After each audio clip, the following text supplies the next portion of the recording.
Je vais parler des défis et des opportunités qui sont associés à la continuité sociale et écologique en Nouvelle-Angleterre aux États-Unis. Et je vais établir des comparaisons par rapport à ce qui se passe en Europe de l'Est. Je vais vous donner quelques points de contexte et des raisons donc de cette discontinuité sociale. Justement, donc l'histoire, l'identité, etc., qui peuvent expliquer. Je vais vous donner des exemples de retrait d'enlèvement à succès qui reconnectent les rivières et les communautés. Les États-Unis, donc on a 1384 barrages qui ont été enlevés. On peut voir donc depuis les 10 dernières années que l'enlèvement des barrages s'est accéléré. Pourquoi ? Ça devient donc un outil de plus en plus important pour la restauration des rivières et nous sommes donc tout à fait conscients des bienfaits pour les rivières, pour la reconnexion en amont et en aval, pour la reconnexion entre la plaine d'inondation et le canal.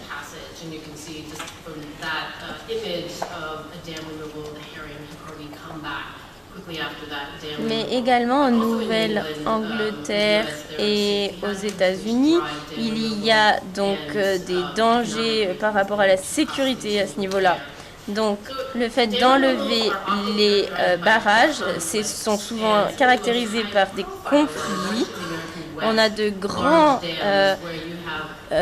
barrages avec des opérateurs hydroélectriques, des pêcheurs, etc., qui se battent pour ces ressources. Il y a beaucoup de choses qui sont en jeu. Et il y a des valeurs culturelles, aussi des problèmes économiques. Aux États-Unis, ces cas ne représentent pas la majorité des enlèvements de barrages. Et vous ne voyez pas ce type de conflit de ressources.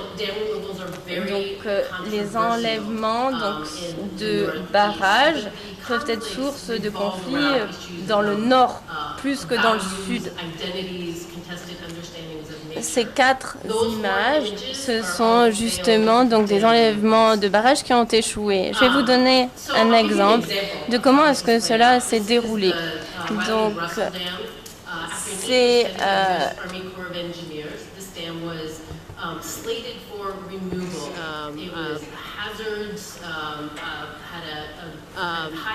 there was no purpose to this dam anymore, and it was blocking migratory fish. 17 agencies and organizations spent $500,000 preparing to remove this dam. In August, the mayor of the town, new mayor, unilaterally declared that we are not going to remove this dam. Il a été déclaré que les officiels ne souhaitaient pas retirer ce barrage au final après des millions de dollars investis et toute une enquête des ingénieurs de l'armée américaine. Le problème est que souvent l'effacement des barrages qui visent à restaurer la continuité écologique dans les écosystèmes sont refusés pour des raisons culturelles, historiques. La question est pourquoi est-ce que les communautés ont cette perception de l'effacement des barrages comme une perturbation de la relation avec les écosystèmes? Qu'est-ce qu'on peut apprendre des effacements de barrages qui se sont bien passés? Pourquoi est-ce que cette perception est liée à l'histoire et l'identité qui va à l'encontre de la nature? Donc voici une liste des méthodes de recherche. Il y a beaucoup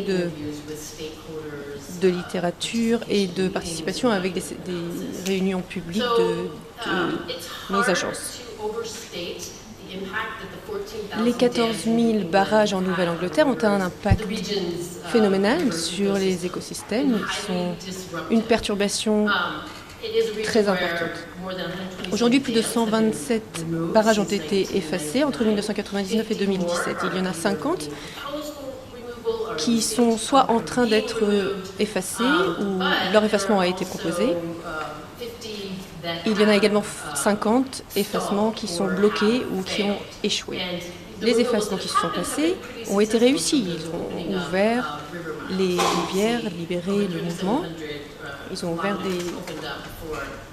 des kilomètres et des kilomètres de passage pour les poissons. Et les raisons pour lesquelles ces effacements sont contestés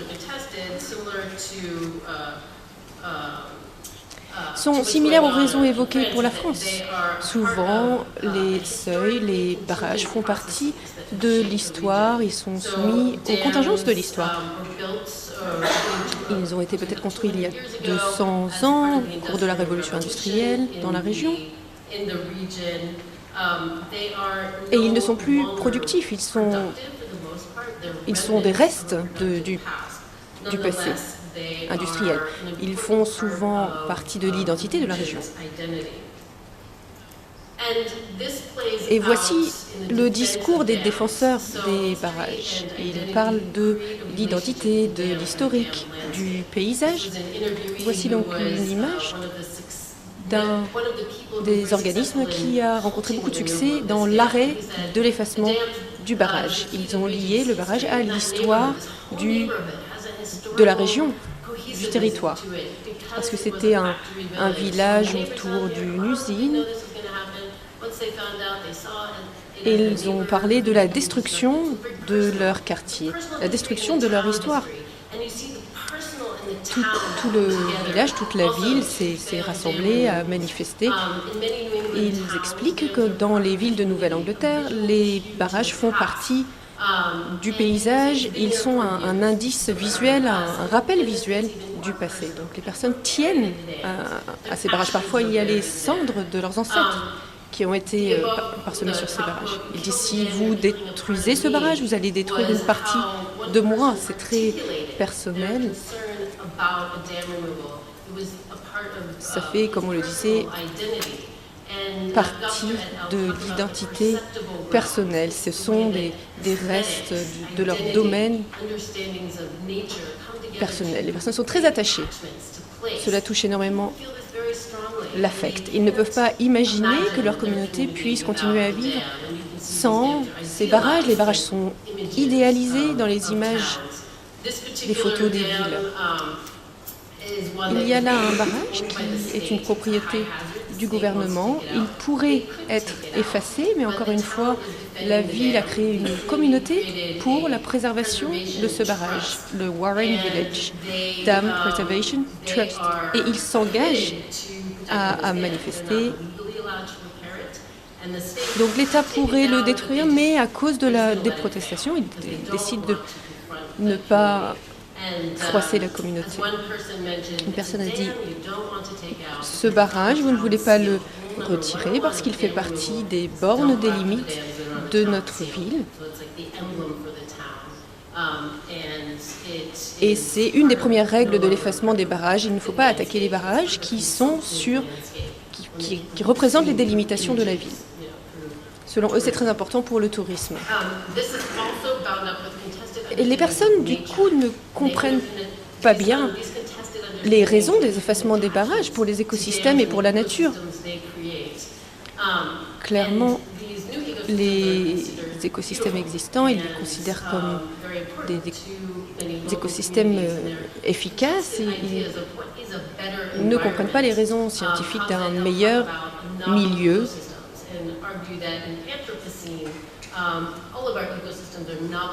Tous les écosystèmes là sont humanisés.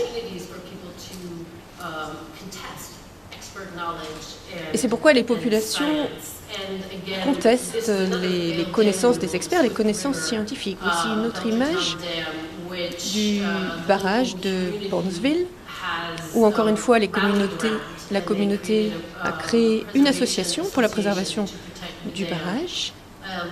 Un trust régional a acheté ce barrage. Il pourrait être détruit juridiquement, légalement, C'est possible, mais encore une fois, ils ont préféré le laisser à cause des manifestations. Il a été écrit par la communauté. Mes parents apprécient ce barrage. Je l'apprécie. Il fait partie du paysage. Les personnes ont dit des choses comme « laissez la Swift River, préserver la nature, ne détruisez pas ce qui est parfait, il faut préserver la faune et la flore. Cette retenue d'eau est magnifique. » Donc nous pouvons voir que là, les personnes ne comprennent pas ce qui se passe une fois qu'un barrage est effacé. Voici ici ce que pensent les personnes en New Hampshire, parce qu'ils ont cette zone pleine de vases. Ils pensent qu'ils ont besoin d'un barrage pour transformer ce paysage. Donc on voit les controverses, les politiques au niveau local font émerger des arguments de défense des paysages historiques. Et cela va à l'encontre d'une bonne compréhension des principes de la nature. Et au final, c'est un combat de David contre Goliath. Nous sommes David dans ce cas. Souvent, les personnes qui résistent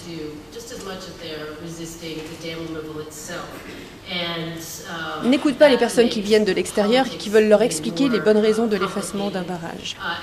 Nous voyons dans un autre cas des personnes qui expliquent que la seule chose que j'ai entendue, c'est l'arrogance et la prétention. Les personnes sont venues nous voir, nous habitons dans ce milieu rural, et ils pensaient que nous n'avions pas de cerveau. Donc au final, c'est vraiment une défense du territoire par des personnes qui refusent que des personnes viennent de l'extérieur pour leur expliquer quoi faire. C'est ce type de résistance que nous rencontrons. Il peut être parfois très difficile de comprendre les liens locaux, les politiques locales. Ici, dans le Vermont, une personne nous a expliqué, c'est comme les Red Sox contre les Yankees, c'est une histoire familiale. Vous ne voulez pas faire un procès à votre cousin parce qu'il y avait une partie d'une famille qui était pour l'effacement, une autre contre l'effacement du seuil, et nous, de l'extérieur, nous ne comprenons pas toujours exactement ce qui se passe. À Burke, nous avons demandé à un spécialiste en biologie pourquoi est-ce que ça prend autant de temps. Ils ont passé 14 ans à essayer d'effacer le barrage. Il a expliqué, c'est peut-être à cause de moi, parce que lui venait de l'extérieur, il allait dans ce village où il y a peut-être 300, 400 personnes, et il pensait qu'il avait peut-être créé le conflit. Pardon, plutôt 3000 personnes. Donc, lui aurait peut-être créé ce conflit en venant de l'extérieur. Quelles sont les leçons que nous avons apprises? Eh bien, les arguments scientifiques sont nécessaires, mais souvent ne suffisent pas pour pouvoir dépasser cette opposition à l'effacement du barrage, l'incertitude sur les conséquences du retrait.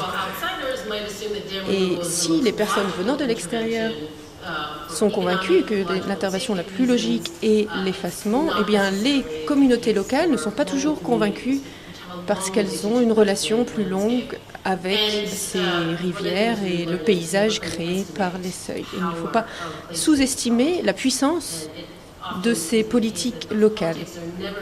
Et souvent, ce n'est pas vraiment à propos du barrage, ou pas seulement, il y a d'autres choses derrière. Donc, qu'est-ce que nous avons appris et qu'est-ce que nous pouvons suggérer aujourd'hui de manière pratique? Il y a donc des interventions conceptuelles, pratiques. Je pense qu'il faut reconceptualiser l'effacement des barrages en expliquant que c'est une intervention écologique, plutôt que de parler de restauration écologique. Parce que dans la restauration, nous parlons d'échelle de temps. La restauration pourrait dire que nous voulons revenir au paysage qui existait avant la colonisation par l'humain. Mais nous pouvons plutôt expliquer que nous restaurons les écosystèmes, créons de nouveaux écosystèmes. Et peut-être qu'il faut là prendre en compte l'aspect de l'écologie sociale, humaine, avoir peut-être des chercheurs qui expliquent que l'écologie, l'intervention écologique va créer plus d'opportunités. Voici un exemple d'intervention écologique à Homestead Woolen Mills. Vous voyez que ce barrage datait de 1790 et il a pris peut-être 11 ans de travaux environ pour le retrait. Il y avait une problématique autour du pont qui risquait d'être détruit. Donc il fallait d'abord renforcer les fondations du pont, ajouter du béton également dans la rivière pour soutenir, encore une fois, le lit de la rivière, ce qui n'était peut-être pas à 100% écologique, mais les négociations ont réussi à apaiser les préoccupations de la communauté et nous avons donc réussi avec ce projet. Souvent, les meilleurs projets qui réussissent sont ceux où les connexions, les liens entre le barrage et l'histoire de la communauté sont vraiment bien identifiés et bien assimilés. C'est un exemple avec ce barrage de Pelham. Nous voyons par exemple ici sur cette image des plaques historiques tout près de la rivière, donc il faut expliquer à la population qu'elles seront préservées pour qu'elles puissent garder le travail de mémoire autour des cours d'eau. Donc bien sûr, il faut impliquer les communautés locales, pas juste les consulter avant l'effacement d'un barrage, ou en tout cas dans les cas que nous avons vus. Il ne faut pas expliquer que l'effacement du barrage est déjà négocié, parce que dans ce cas, nous risquons de générer une résistance.